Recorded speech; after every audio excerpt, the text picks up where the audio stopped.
My dear brothers and sisters, it looks like everybody wants simple and easy answers for their questions.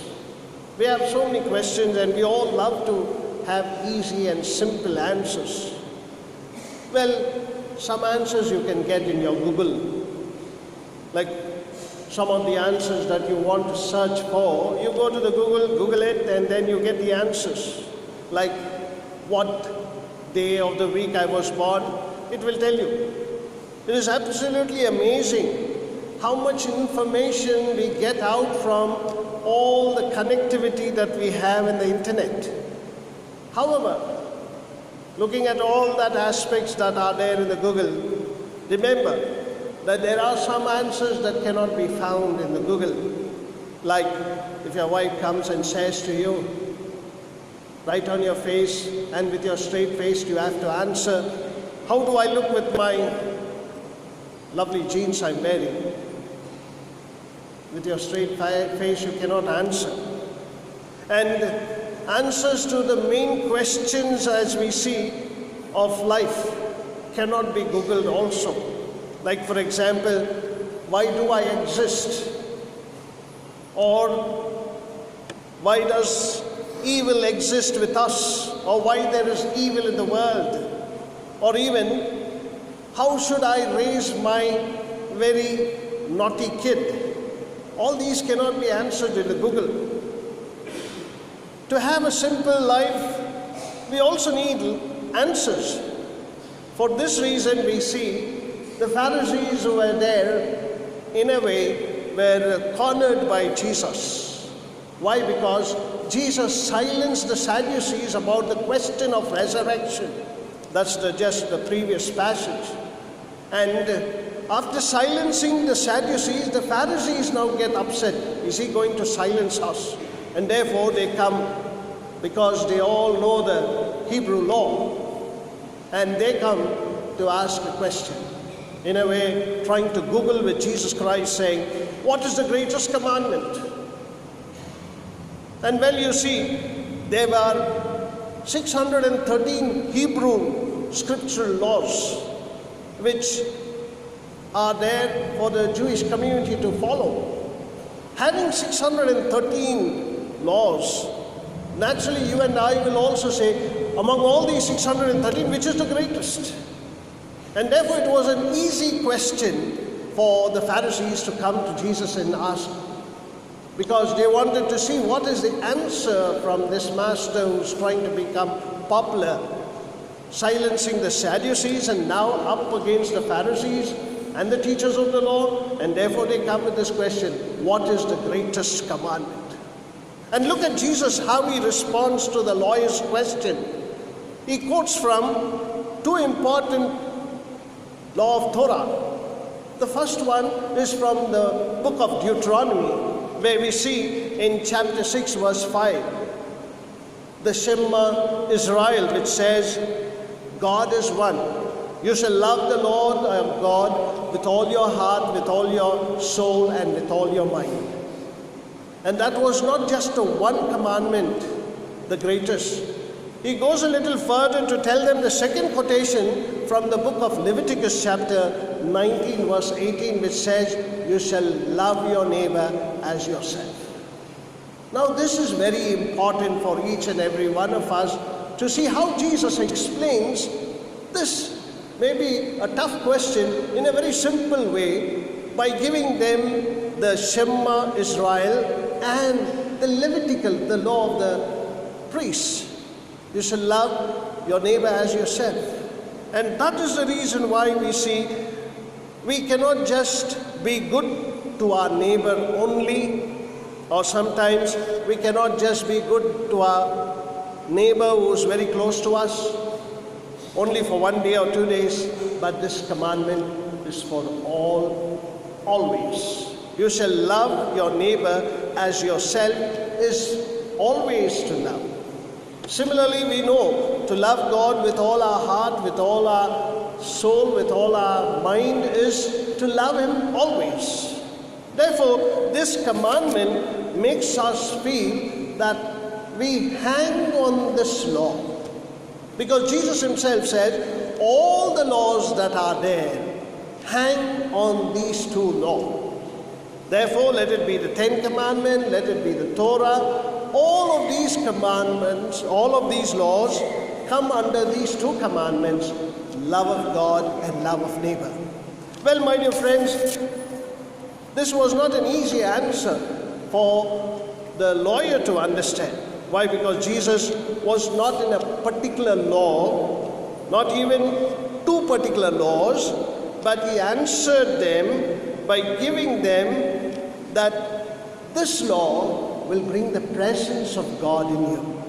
That is important for us. Therefore, we find the love of God and love of neighbor bringing the presence of God. If the presence of God is there for each and every one of us, my dear friend, we should be contented in life and our spiritual life is good. Like, for example, we find one of those great poets, Maya Angelou, who said, I want to become a Christian because that makes me whole, that makes me full. Her point was Christianity is an ongoing process of becoming the presence of God in our lives. Therefore, you find every step that we take in our lives, every move that we make is to become a Christian day after day. And how? By these two commandments. Every day God uses people to find Him. God uses some people in my life to find Him. God uses some people in your life so that you find God. It happened to a young girl, my dear friends. She was totally disturbed because of college life and totally disturbed. She was not able to understand and she would always say, I don't know if God exists, the essence of God. All this disturbed her a lot. And she could not find any meaning in God. But she had a grandmother. Her grandmother was a very spiritual lady. She knew that. And therefore she said, I better go spend some time with my grandmother. She goes and spends time with her grandmother. And there the grandmother is there. And she says, well, grandma, I don't find any presence of God. I don't find Him there. What should I do? Well, I'm totally depressed about God. I'm totally depressed about my life. Where will I find God? And the grandmother was so spiritual. She said, well, my child, all that you have to do is just close your eyes and pray to God. Close your eyes and pray to God. And then this young girl, knowing that her grandmother was a spiritual lady, closed her eyes and started praying to God. And she got engrossed in that prayer. And she was closing her eyes and praying. Her grandmother was doing her normal work. And as she finished her work, she brought a cup of milk for her and then placed her hand upon her shoulder. As soon as she placed her hand upon her shoulder, immediately the young girl said, the Lord has touched me, the Lord has touched me, the Lord has touched me. And she put her hands on those hands and he said, it doesn't look like the Lord's hands, it looks like my grandmother's hand. It looked like my grandmother's hand. She opened her eyes and the grandmother said, this is how God touches you. This is exactly how God touches you. Don't expect something great to happen. Remember, God touches you by another person who's next to you, who's living with you, whom you least disregard. And therefore, don't expect something great to happen to you, but rather God comes in a very tangible way, in a very simple way, in a very subtle way, so that you recognize it. It may be difficult to recognize my God, whom I believe, in my neighbor. Why? Because I have framed them in such a high level, in an abstract level. Because of that abstract essence of God, I am not able to touch my neighbor and see the presence of God in him or her. Therefore, remember, my dear friend, if the gospel tells us that this is what you have to be, that you should love the Lord your God with all your heart, with all your soul, with all your mind, and to love neighbor as you love yourself, it means that you have to bring God's presence in your life, and your neighbors will bring that God's presence into your life as well. For us, my dear brothers and sisters, finally I'd like to tell you about a handsome young man. A handsome young man. And because he was very handsome, a pretty young girl fell in love with him. But this pretty young girl was from a very, very rich family. A very well-to-do family. She was almost a film star. She had everything in her house. But looking at this handsome young man, she also knew that this handsome young man, carrying himself so well, is from a very high-level background, maybe well-to-do and all that. They fell in love with each other, got married, and this pretty little lady went to his house. And when she went to live with him, she realized that he lives in a very simple house. She entered the door, she found the drawing room very simple, and as she entered into the bedroom, she found a double cot there, a very simple.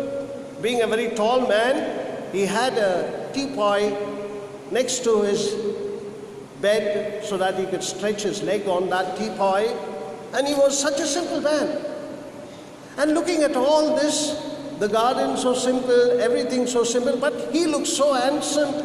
He was carrying riches in his life. It looks like that. And this woman, being from a very well-to-do family, not able to understand why the simple person was living such a simple life, she really fell in love with him. Why did she fall in love? She loved him for what? Because she liked it. She liked that the way he lived. She loved what he liked. He liked a simple way of living. Even though being handsome, having everything in life, he lived a simple life. And she loved what he liked. And this is exactly what Jesus wants from each and every one of us, that we love him because he liked us. Finally, my dear brothers and sisters, the love of God is the love of neighbor, is that you do it with all your heart. Put your whole self, with all your heart, with all your soul, with all your mind. Love God. With all your heart, with all your soul, with all your mind, love your neighbor as you love yourself. Amen. Let us all stand for the creed. Let us all together say, I believe in one God,